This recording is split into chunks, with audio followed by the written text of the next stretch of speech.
ನ್ಯಾಯಸ್ಥಾಪಕರ ಗ್ರಂಥ ಅಧ್ಯಾಯ 3.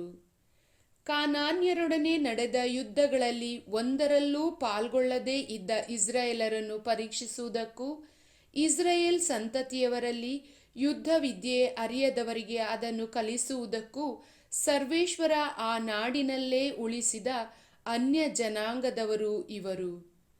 5 ಮಂದಿ ಫಿಲಿಸ್ಟಿಯ ಪ್ರಭುಗಳು, ಸರ್ವ ಕಾನಾನ್ಯರು, ಸಿದೋನ್ಯರು, ಲೆಬನೋನ್ ಪರ್ವತದಲ್ಲಿ ಬಾಳ್ ಹೆಮ್ರೋನ್ ಬೆಟ್ಟದಿಂದ ಹಮಾತಿನ ದಾರಿಯವರೆಗೆ ವಾಸವಾಗಿರುವ ಹಿವ್ವಿಯರು.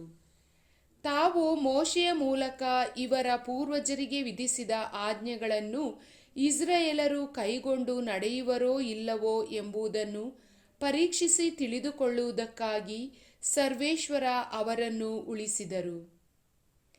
ಇಸ್ರಾಯೇಲರು ಕಾನಾನ್ಯ, ಹಿತ್ತಿಯ, ಅಮೋರಿಯ, ಪೆರಿಜೀಯ, ಹಿವ್ವಿಯ, ಯೆಬೂಸಿಯ ಎಂಬೀ ಜನಾಂಗಗಳ ಮಧ್ಯದಲ್ಲಿ ವಾಸಮಾಡುತ್ತಾ ಅವರ ಕನ್ಯೆಯರನ್ನು ತಾವು ತಂದು ತಮ್ಮ ಕನ್ಯೆಯರನ್ನು ಅವರ ಕುವರರಿಗೆ ಕೊಟ್ಟು ಅವರ ದೇವತೆಗಳನ್ನು ಪೂಜಿಸಿದರು.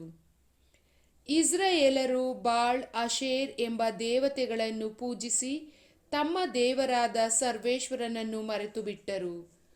ಅವರ ದೃಷ್ಟಿಯಲ್ಲಿ ದ್ರೋಹಿಗಳಾದರು. ಆದುದರಿಂದ ಸರ್ವೇಶ್ವರ ಇಸ್ರಾಯೇಲರ ಮೇಲೆ ಕೋಪಗೊಂಡು ಅವರನ್ನು 2 ನದಿಗಳ ಮಧ್ಯದಲ್ಲಿರುವ ಅರಾಮ್ ರಾಜ್ಯದ ಅರಸ ಕೂಷನ್ ರಿಷಾತಾಯಿಮ್ ಎಂಬುವವನಿಗೆ ಮಾರಿಬಿಟ್ಟರು. ಈ ಕಾರಣ ಇಸ್ರಾಯೇಲರು 8 ವರ್ಷಗಳವರೆಗೆ ಅವನಿಗೆ ಗುಲಾಮರಾಗಿದ್ದರು. ಇಸ್ರಾಯೇಲರು ಮೊರೆಯಿಟ್ಟಾಗ ಅವರನ್ನು ಬಿಡುಗಡೆ ಮಾಡಲು ಸರ್ವೇಶ್ವರ ಒಬ್ಬ ವ್ಯಕ್ತಿಯನ್ನು ಎಬ್ಬಿಸಿದರು. ಆತನೇ ಕಾಲೇಬನ ತಮ್ಮನೂ ಕೆನಜನ ಮಗನೂ ಆದ ಒತ್ನಿಯೇಲ್. ಸರ್ವೇಶ್ವರನ ಆತ್ಮ ಅವನ ಮೇಲೆ ಬಂದುದರಿಂದ ಅವನು ಇಸ್ರಾಯೇಲರಿಗೆ ನ್ಯಾಯ ದೊರಕಿಸಲು ಯುದ್ಧಕ್ಕೆ ಹೊರಟನು. 2 ನದಿಗಳ ಮಧ್ಯೆ ಇರುವ ಅರಾಮ್ ರಾಜ್ಯದ ಅರಸ ಕೂಷನ್ ರಿಷಾತಾಯಿಮನನ್ನು ಸರ್ವೇಶ್ವರ ಆತನ ಕೈಗೊಪ್ಪಿಸಿದ್ದರಿಂದ ಅವನನ್ನು ಸಂಪೂರ್ಣವಾಗಿ ಸೋಲಿಸಿಬಿಟ್ಟನು. ನಾಡಿನಲ್ಲಿ 40 ವರ್ಷಗಳ ಕಾಲ ನೆಮ್ಮದಿ ನೆಲೆಸಿತು. ತರುವಾಯ ಕೆನಜನ ಮಗ ಒತ್ನಿಯೇಲನು ಮರಣ ಹೊಂದಿದನು. ಇಸ್ರಾಯೇಲರು ಮತ್ತೆ ಸರ್ವೇಶ್ವರನ ದೃಷ್ಟಿಯಲ್ಲಿ ದ್ರೋಹಿಗಳಾದರು. ಮೋವಾಬ್ಯರ ಅರಸ ಎಗ್ಲೋನನನ್ನು ಇಸ್ರಾಯೇಲರಿಗೆ ವಿರುದ್ಧ ಸರ್ವೇಶ್ವರ ಬಲಪಡಿಸಿದರು. ಎಗ್ಲೋನನು ಅಮ್ಮೋನಿಯರನ್ನು, ಅಮಲೇಕ್ಯರನ್ನು ಕೂಡಿಸಿಕೊಂಡು ಬಂದು ಇಸ್ರಾಯೇಲರನ್ನು ಸೋಲಿಸಿ ಖರ್ಜೂರ ನಗರವನ್ನು ಗೆದ್ದುಕೊಂಡನು. 18 ವರ್ಷ ಕಾಲ ಇಸ್ರಾಯೇಲರು ಅವನಿಗೆ ಗುಲಾಮರಾಗಿದ್ದರು. ಆಗ ಇಸ್ರಾಯೇಲರು ಸರ್ವೇಶ್ವರನಿಗೆ ಮೊರೆಯಿಟ್ಟರು. ಅವರನ್ನು ಬಿಡುಗಡೆ ಮಾಡಲು ಬೆನ್ಯಾಮೀನ್ ಕುಲದ ಗೇರನ ಮಗ ಯಹೂದನನ್ನು ವಿಮೋಚಕನನ್ನಾಗಿ ಕಳುಹಿಸಲಾಯಿತು. ಅವನೊಬ್ಬ ಎಡಚ. ಇಸ್ರಾಯೇಲರು ಅವನ ಮುಖಾಂತರ ಮೋವಾಬ್ಯರ ಅರಸ ಎಗ್ಲೋನನಿಗೆ ಕಪ್ಪ ಕಾಣಿಕೆಯನ್ನು ಕಳುಹಿಸಿದರು. ಅವನು ತನಗಾಗಿ 1.5 ಅಡಿ ಉದ್ದವಾದ ಇಬ್ಬಾಯಿ ಕತ್ತಿಯನ್ನು ಮಾಡಿ ಅದನ್ನು ಬಟ್ಟೆಗಳ ಒಳಗೆ ಬಲಗಡೆಯ ಸೊಂಟಕ್ಕೆ ಕಟ್ಟಿಕೊಂಡು ಹೋದನು. ಮೋವಾಬ್ಯರ ಅರಸ ಎಗ್ಲೋನನಿಗೆ ಕಾಣಿಕೆಯನ್ನು ಒಪ್ಪಿಸಿದನು. ಎಗ್ಲೋನನು ಬಹಳ ದಪ್ಪವಾದ ವ್ಯಕ್ತಿ. ಯಹೂದನು ಕಾಣಿಕೆಯನ್ನು ಒಪ್ಪಿಸಿದ ಮೇಲೆ ಅದನ್ನು ಹೊತ್ತು ತಂದ ಆಳುಗಳನ್ನು ಕಳುಹಿಸಿಬಿಟ್ಟನು. ತಾನಾದರೂ ಗಿಲ್ಗಾಲಿನಲ್ಲಿರುವ ವಿಗ್ರಹ ಸ್ಥಳದವರೆಗೆ ಹೋಗಿ ಹಿಂದಿರುಗಿ ಎಗ್ಲೋನನ ಬಳಿಗೆ ಬಂದನು. ಅರಸರೇ, ತಮಗೆ ತಿಳಿಸಬೇಕಾದ ಒಂದು ರಹಸ್ಯ ವಿಷಯವಿದೆ ಎಂದನು. ಆಗ ಅರಸ ನಿಶ್ಶಬ್ದ ಎಂದನು. ಅವನ ಸೇವಕರೆಲ್ಲರೂ ಅಲ್ಲಿಂದ ಹೊರಗೆ ಹೋದರು. ಅರಸನು ತನ್ನ ತಂಪಾದ ಮೇಲುಪ್ಪರಿಗೆಯಲ್ಲಿ ಒಬ್ಬನೇ ಕುಳಿತುಕೊಂಡಿದ್ದಾಗ ಯಹೂದನು ಅವನ ಬಳಿಗೆ ಬಂದನು. ನಿಮಗೆ ತಿಳಿಸಬೇಕಾದ ಒಂದು ದೈವೋಕ್ತಿ ಇದೆ ಎಂದನು. ಅರಸನು ತನ್ನ ಸಿಂಹಾಸನದಿಂದ ಎದ್ದು ನಿಂತನು. ಆಗ ಯಹೂದನು ಎಡಗೈ ಚಾಚಿ ಬಲಗಡೆಯ ಸೊಂಟಕ್ಕೆ ಕಟ್ಟಿದ ಕತ್ತಿಯನ್ನು ಹಿರಿದು ಅವನ ಹೊಟ್ಟೆಯನ್ನು ತಿವಿದನು.